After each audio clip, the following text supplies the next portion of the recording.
Hello दोस्तों, तो कैसे हैं आप लोग। मैं हूं आपका दोस्त आदिल और आप हमारे यूट्यूब चैनल देख रहे हैं नेम्स बैंड। तो आज की इस वीडियो में हम बात करने वाले हैं कि अरविंदा नाम की लड़कियां कैसी होती हैं।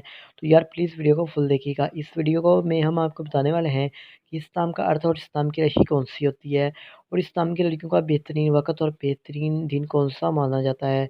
तो प्लीज़ वीडियो को फुल देखिएगा और आपको इस नाम के लकी नंबर के बारे में बताते हैं। तो प्लीज़ वीडियो को फुल देखिएगा। अगर आप हमारे चैनल पर नए हैं तो सबसे पहले चैनल को सब्सक्राइब कर लें और साथ वाले घंटी वाले बटन पर ज़रूर क्लिक करें। सबसे पहले आपको बताते हैं अरविंदा नाम के मैनी के बारे में। तो इस नाम का मैनी बनता है नीले रंग के कैनोल के होते हैं। और अरविंदा नाम के तख्लीक ज़बान के बारे में बात करें तो ये एक हिंदी ज़बान का नाम माना जाता है। अरविंदा जिन्स लड़की होती है, यानी लड़कियों के लिए हम नाम रख सकते हैं। और अरविंदा नाम के मज़ाहिब के बारे में बात करें तो ये एक हिंदू मज़ाहिब से नाम तलक रखता है। अरविंदा नाम का लकी नंबर 4 माना जाता है। और अरविंदा नाम के बेहतरीन वक़्त में 9 AM से लेकर 11 AM तक इनका बेहतरीन वक़्त माना जाता है।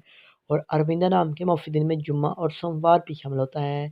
अगर बात की जाए कि अरविंदा नाम की लड़कियाँ कैसी होती हैं, तो आप बहुत ज़्यादा साज़ तबीयत की मालिक हैं, ताहम आप माली हालात को बेहतर बनाना चाहती हैं।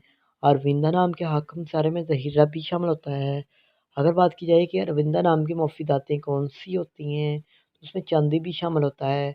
अरविंदा नाम की लड़कियों को ज़िंदगी में प्यार करना चाहती हैं और सच्ची मोहब्बत की शदीद इनको लगन होती है। अरविंदा नाम की मुफ़ीदातों में चाँदी भी शामिल होती है। और अरविंदा नाम के मुवफ़्फ़िक रंग में नीला और सफ़ेद रंग माना जाता है। ये इनका लकी कलर्स माने जाते हैं। अरविंदा नाम के मुवफ़्फ़िक पत्थर में मरकत भी शामिल है। अरविंदा नाम के मतमादल मुवफ़्फ़िक पत्थर में अंबर, मरजान, ब्लड कोही, फ़िरोज़ी पत्थर भी शामिल होता है। तो उम्मीद करते हैं कि आज की वीडियो आपको ज़रूर पसंद आई होगी। तो प्लीज़ वीडियो को शेयर कीजिएगा और हमारे चैनल को ज़रूर सब्सक्राइब कीजिएगा।